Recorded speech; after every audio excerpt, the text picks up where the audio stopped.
Hollywood promoting unattainable beauty standards is certainly nothing new, but in recent years, people have begun noticing some odd new trends and finally getting fed up with a rather old one on screen and the way they negatively impact our ability to truly immerse ourselves in a story. And more importantly, the pressure they put on both women in the audience and the actresses themselves to fit into impossible molds. From always having to look picture perfect even during the literal apocalypse to smartphone face, aka actors who just look too modern to fit into period pieces, to the rise of plastic surgery and other cosmetic procedures leading to so many people we see on screen starting to have nearly identical features. These trends have become more and more talked about in recent years, and while the expectation certainly isn't that everything on screen has to be exactly true to real life all of the time, it is entertainment after all. It is interesting to take a deeper look at what drives these kinds of societal trends. The judgment is usually placed on the actresses themselves, but there is much more at play here.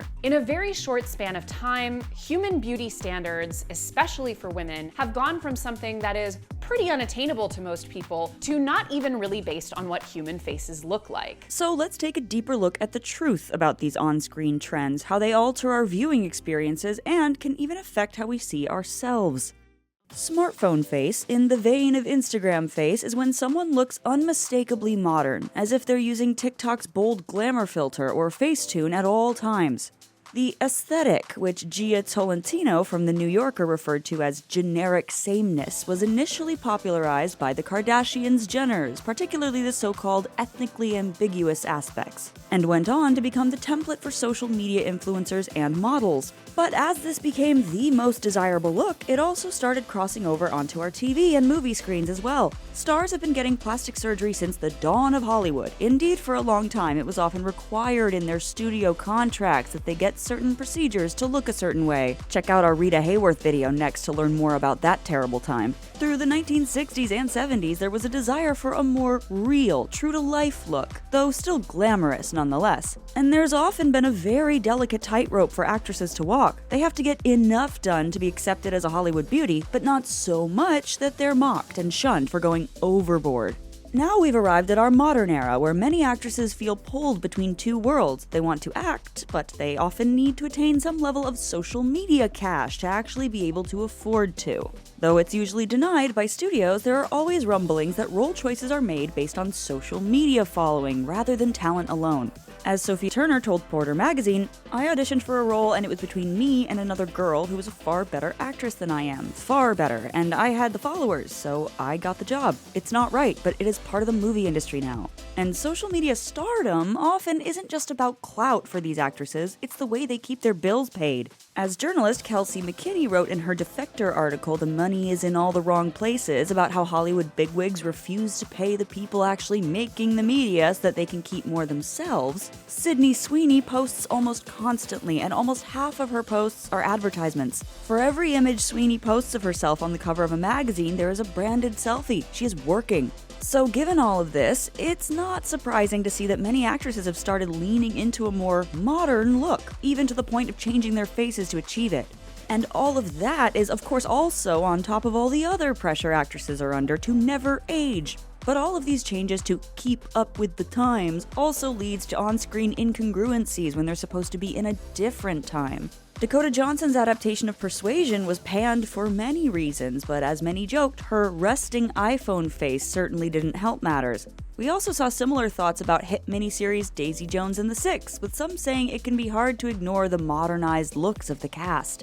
One of the most recognizable features that stands out are their straight, pearly white teeth. Veneers have been a part of Hollywood for decades, but didn't become popular until the 80s, especially as cosmetic dentistry became more accessible to consumers outside of the industry, and so don't really fit in with the era of the show. Many viewers also felt that Camilla Morrone, who played Camilla on the show, just overall looks too modern to be believable as a young woman living in the 1970s. A lot of people said that her face just doesn't look like it belongs in that decade because she looks too much like an Instagram model. Older actresses attempting to keep up with Hollywood pressures also get dinged for this too. Take Nicole Kidman getting flack online for her alleged plastic surgery not fitting in with the AD 895 setting of The Northman. Beyond the too modern aspect, another issue audiences have with Instagram face is how homogenous the look is. No matter what someone looked like before, they always end up looking nearly identical to everyone else with Instagram face. This can just feel a little uncanny valley on social media, but on screen it feels even more out of place in stories that are supposed to be about all different kinds of women living all different kinds of lives. Erin Moriarty, who plays Starlight on The Boys, became embroiled in discourse when she seemingly got plastic surgery in between seasons, turning her youthful look into a more chiseled one much more in line with the Instagram face look, and was bullied so relentlessly online that she chose to quit social media altogether.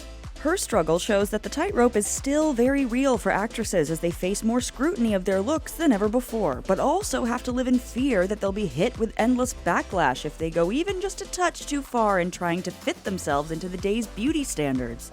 And then this, of course, trickles down to all of us in the audience. We see all of the beautiful, glamorous women on screen that society tells us we're supposed to look like, but only naturally, and if it becomes too obvious that we're trying too hard, we'll get hate too. Want more of The Take and to have a say in what we cover? Check out our exclusive members-only series on our Patreon, where you get to vote on what we cover next. When it comes to makeup, society pretends to prefer a natural look, because a lack of makeup somehow equals authenticity. But what some don't realize is that what we're told is natural is actually a lot of work being very carefully crafted to appear natural. We're made to believe that it's normal to wake up with beautifully tousled hair and unsmeared, perfectly done makeup. And so that's what we've come to expect we're supposed to look like and get down on ourselves for falling short. But it actually takes a lot of effort to look effortless. Look beautiful. Oh no, I'm sure I look terrible. I just woke up. Are you kidding? Sure, I'm a mess. Even teen dramas are known for showing high school students regularly attending class in full glam makeup, expertly styled hair, and fabulous outfits that they never wear more than once. Not to mention wearing heels to school. Even in those morning scenes when we wake up, we have makeup on. Like for 2 hours, we've had a professional makeup artist sit there and put eyelashes on. Women on screen aren't allowed to be too unpolished, even if they're running for their lives, surviving the end of the world, or killing zombies. Post-apocalyptic films and TV series make sure the characters look a little dirty and disheveled, but always make sure that the female characters are never too undone or unseemly. Sure, she just survived a plane crash and is trapped on a magic jungle island, but she's still gotta have her eyes perfectly tight-lined and her blush set. The Walking Dead is guilty of this with characters like Rosita, who always has perfectly groomed brows. Rarely, if ever, are they sheltered in a place with running water, let alone the means to maintain a beauty regimen. And even if they did, there are more pressing things than beauty going on. Some people had this initial criticism regarding Fallout, as they thought Lucy looked too clean for someone living in the post-apocalypse. But she grew up in a vault with access to medical care, toiletries, hot showers, electricity, and most of the regular amenities we have now. So it makes perfect sense that she starts out nearly pristine in her uniform and becomes progressively more disheveled after spending time on the surface. And when she briefly returns to another vault, she takes the opportunity to clean up instead of just magically resetting every episode. Society demands perfection without intervention, shaming women for hiding their real face under makeup and praising them for bravely going makeup-free at work, on camera, or in any public setting, as long as they still look acceptably pretty, at least. When we can't live up to those unrealistic expectations, it lowers our self-esteem and distorts our perception of what is considered normal. The narrow ideals of beauty that society upholds often feel nearly impossible to achieve, especially in this catch-22 of needing to be perfect but getting flack for doing anything to try to achieve that desired look if you didn't happen to be born that way. While promoting A Star Is Born, it was revealed that Bradley Cooper apparently didn't want Lady Gaga hiding behind artifice. While the stripped-down, no-makeup look did apparently help her get into the vulnerable, self-conscious headspace of her character, the implication that she couldn't be real while wearing makeup sends a confusing message because, again, she is wearing makeup. Just the kind that's hard, for men in particular, to notice, so it seems more real. No makeup is very much still makeup, and still takes time and money to upkeep. But the preference for the look in society shows how what's considered desirably real or natural isn't about actual reality, but the guise of being able to attain that desired perfection without trying. In tandem with the growing surge of desire to hide any imperfections, there has been a movement in the opposite direction to embrace real-life aspects of ourselves, even things that might be deemed imperfections. And not only does this help make the characters more relatable, it also helps remind us that Hollywood perfection isn't real.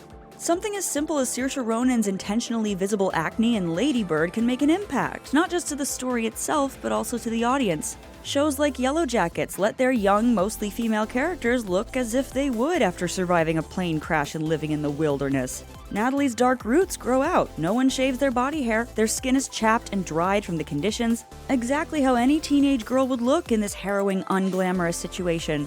Other TV series show how everyday women look before and after they apply makeup and style their hair, making it clear that, like it is for us in the real world, these cosmetic things aren't some inherent part of their being, but a choice they are making day to day for various reasons.